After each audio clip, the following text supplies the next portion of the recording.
Good morning, children. So today we are going to start a new session of our biology class. So topic is nutrition. So title itself is reflecting a very easy and simple definition. But meanwhile, a caption is overheaded here. That is the food supply system. So simple, very usual and very common term where we have come across daily in our life. That is nutrition. So since many days we have been using the word nutrition, nutritious. But if you go to your doctor, he usually he use a word called nutrition. What is nutrition? Are you following a nutritious diet? Yes, you'll be saying yes, sir. We are following like that. But what is a nutritious food is an important word here. So first of all, you have to know what is a nutritious food. Generally, all the components, all the essential components, if we are adding in our daily life, then that is called a nutritious food. So morning to evening, we have been taking so many food substances like breakfast, idli, dosha, like that. And in the afternoon session, you will be taking meals, good thali, Indian thali, and in the evening session, you will take some fruits or some small snacks. And at the night, you will go for dinner. So, whatever the substances you are using throughout the day, from breakfast to night dinner, so you have to include all the nutritious food. So if you are adding all the nutritious food in your diet, then it is called as a balanced diet. Okay, so you have already come across all these words in your earlier classes: balanced diet, nutritious food, and etc. etc. So being a 10th standard students, so a little bit you have to go forward in this chapter. So let me say, this nutrition is further divided into two parts. That is autotrophic nutrition, and second one is heterotrophic nutrition. So by seeing these words, I think many of them will have some definitions in your mind, right? Simple: autotrophic mode of nutrition and heterotrophic mode of nutrition. So autotrophic mode of nutrition means what? Okay, autotrophic from class 6 onwards we are using this word. Autotrophic mode of nutrition is nothing but self-preparation of food by using some inorganic substances, by converting that inorganic substances into simpler substances or a complex. See, taking a simpler substances, by converting that simpler substances or by gathering that simpler substances to a complex compound. So that phenomenon is called as what? Can anybody guess what is that phenomenon?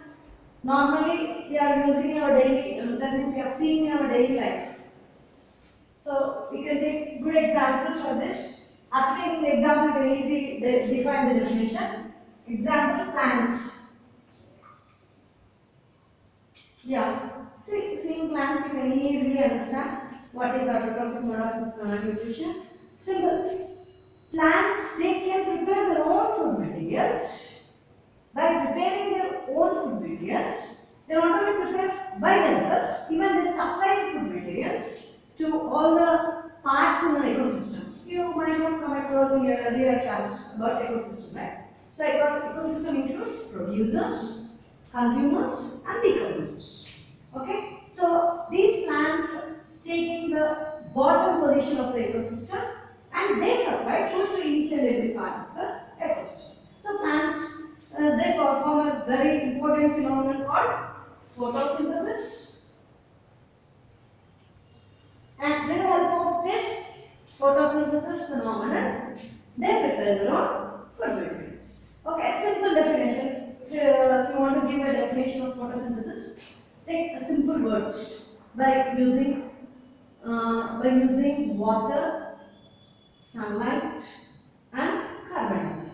Okay, the water is the raw materials. So what are the raw materials also? Here also you will get a question like this. What are the raw materials which are used for the photosynthesis process? Simple: water, sunlight, and carbon dioxide. Normally, if you take air, of course, the main important gas is carbon dioxide gas.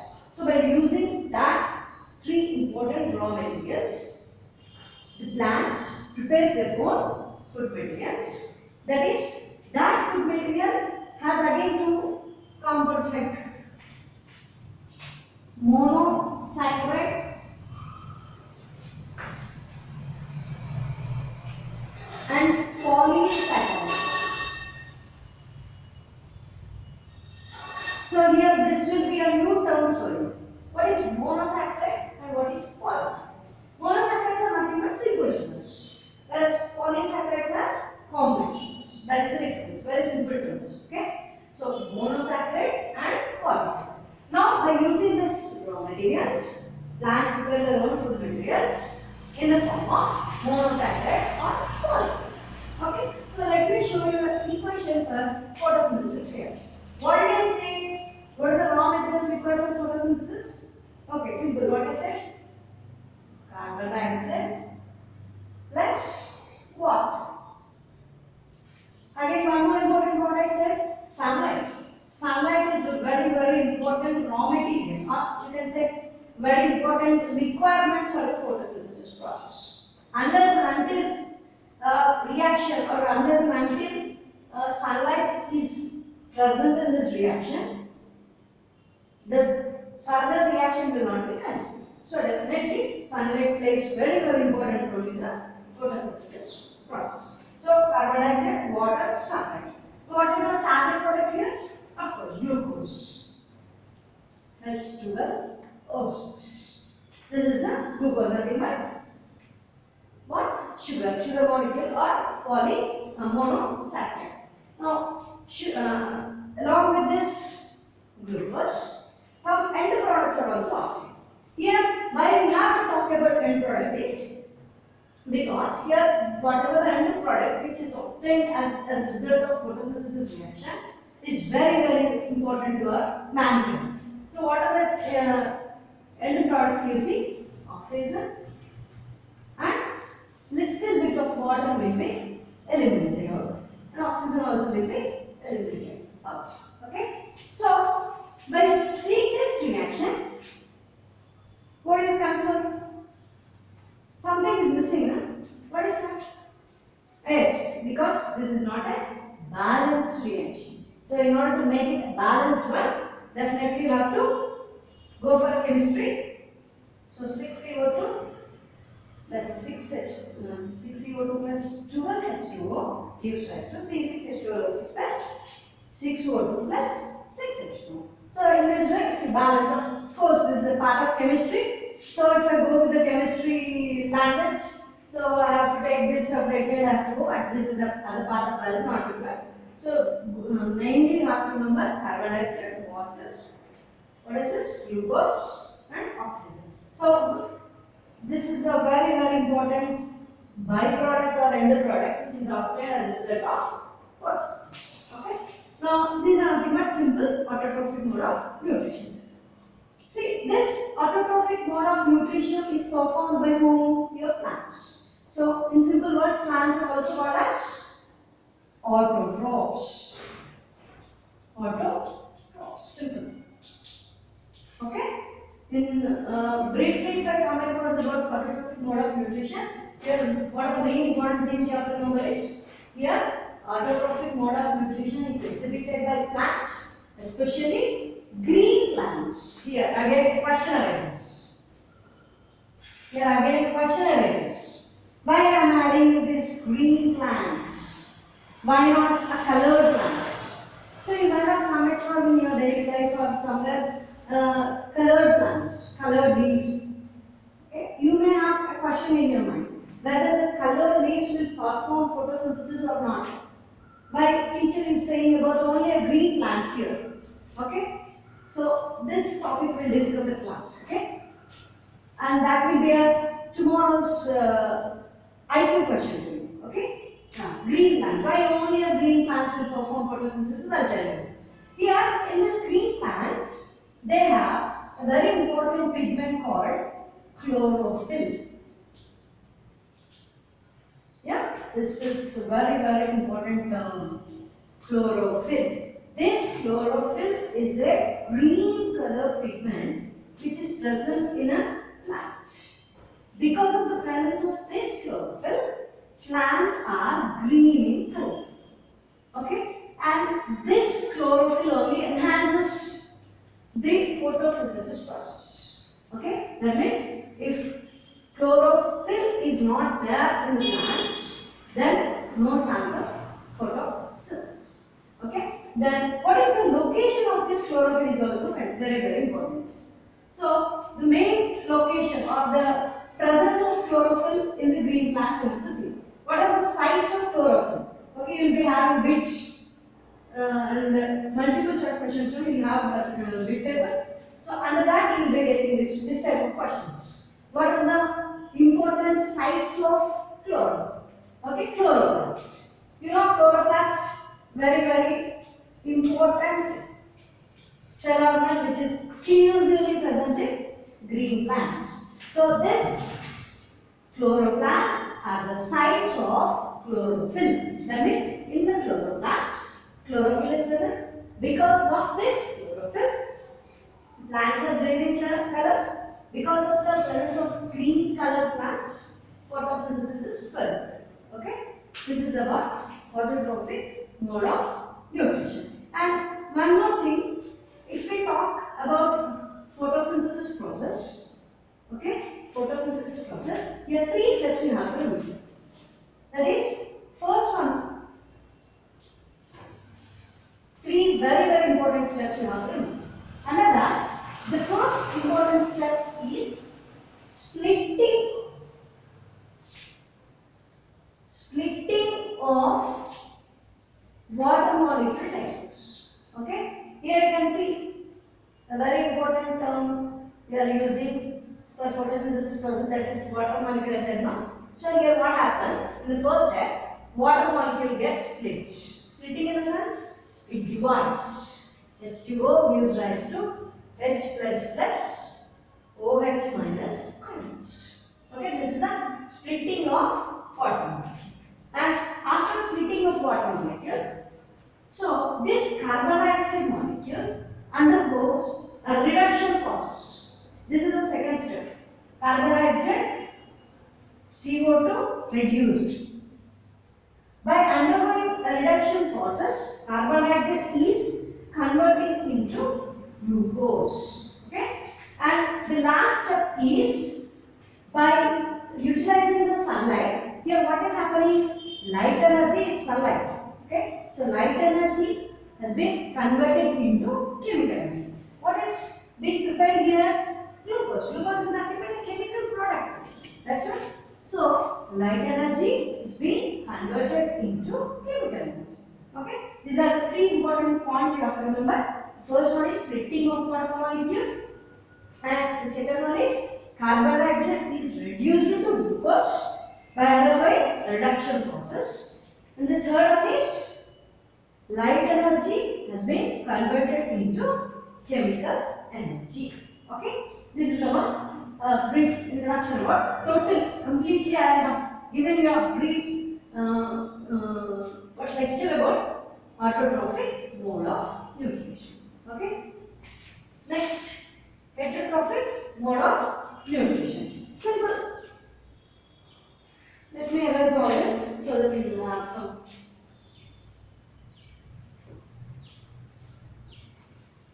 Okay. Till now we discussed about completely, I have given a brief introduction about autotrophic mode of nutrition. Huh? Now let us talk about heterotrophic mode of nutrition. Completely opposite. Whatever I said about the autotrophic mode of nutrition, completely opposite. That means auto, self-preparation.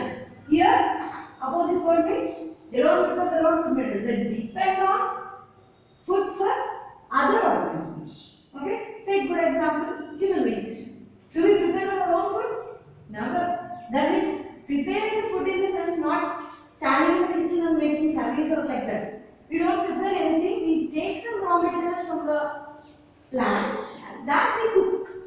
Don't think that by cooking that we ourselves prepare food materials. Okay, that is not the thing. The thing is heterotrophic mode of nutrition is completely organisms that depend on other organisms for food. Okay, that phenomenon or that definition. Okay, you can say that definition is called as heterotrophic mode of nutrition. Okay, examples if you take mainly animals, human beings. This all comes under heterotrophic mode of nutrition. Okay, under this heterotrophic mode of nutrition, again you have so many categories. 1, 2, 3, 4, like that. See, first one, parasitic mode of nutrition. Okay, saprophytic mode of nutrition. Okay, and holozoic mode of nutrition. Okay, like that you have so many types of nutritions. Okay, then first let us think let us talk about parasitic mode of nutrition. Parasitic mode of nutrition means what? You must have some basic knowledge about all this. Already you have come across these all words in your earlier classes, like in 8th and 9th classes. Okay, so first let me talk about parasitic mode of nutrition. They depend on other organisms, of course, because they comes under heterotrophic mode of nutrition. They depend on other organisms for food and shelter in two ways. In first way, that is, they don't harm the host body. I mean, they don't harm they don't harm the host body, but they take food and shelter from the host body. Okay, and in the other way, they harm the host body and they take food and shelter from the host body. In this way, the parasitic mode of nutrition is again classified into two types. That is exoparasitism and endoparasitism. Okay, this is a little bit depth, not required, but just for a knowledge of degree. Exoparasitism and endoparasitism. Okay, then coming to saprophytic mode of nutrition. Saprophytic mode of nutrition is so simple. They feed on dead and decaying organisms, on dead bodies. Okay, such solid dead materials have been enough. Okay, dead bodies, they feed on dead decaying organisms. That is called saprophytic mode of nutrition. Example. Can you guess the example of saprophytes? Come on, you keep going guessing. Okay. Then holozoic mode of nutrition. So we sometimes we comes under this holozoic mode of nutrition. In what way? Holozoic is nothing but the solid food materials have been engulfed. Solid food materials means what? We don't take liquid food, no? I mean, the major component of our food is solid. That means carbohydrate, what we have come across. Okay? So, holozoic mode of nutrition, saprophytic mode of nutrition, and parasitic mode of nutrition. Okay? So, in this one, autotrophic mode of nutrition and heterotrophic mode of nutrition. Differences also you have to find out. Okay? And of course, this autotrophic mode of nutrition and heterotrophic mode of nutrition also can be guessed for the second question. Okay?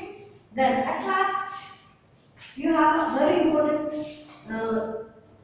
table in your 10th standard first lesson, that is 19th. If you open the page number 19 and if you see, you can have a big chart in the textbook. That chart is very important chart where it is completely filled with vitamins. Just now in the very starting of the class we discussed about nutritious food. No? So under that nutritious food, what I am saying, you have to add all essential components. Why don't you ask me about what are essential components? Can anybody say? No, because essential components are nothing but carbohydrates, proteins, fats, vitamins, minerals, all these comes under essential components. So in page number 19, you have a chart of vitamins from, you have two different categories of vitamins like B complex vitamins and fat soluble vitamins. So broadly if you see, if you open and see the textbook, in the textbook, you'll be having a common table like this, but you can categorize them into two. One is water soluble vitamins and the other one is fat soluble vitamins. So for tomorrow what we will be doing is try to categorize them and try to differentiate and try to buy at least 2 to 3 vitamins in each category, like water soluble category and fat soluble category. Okay, that's all for today's session, and hope we'll meet tomorrow. Okay?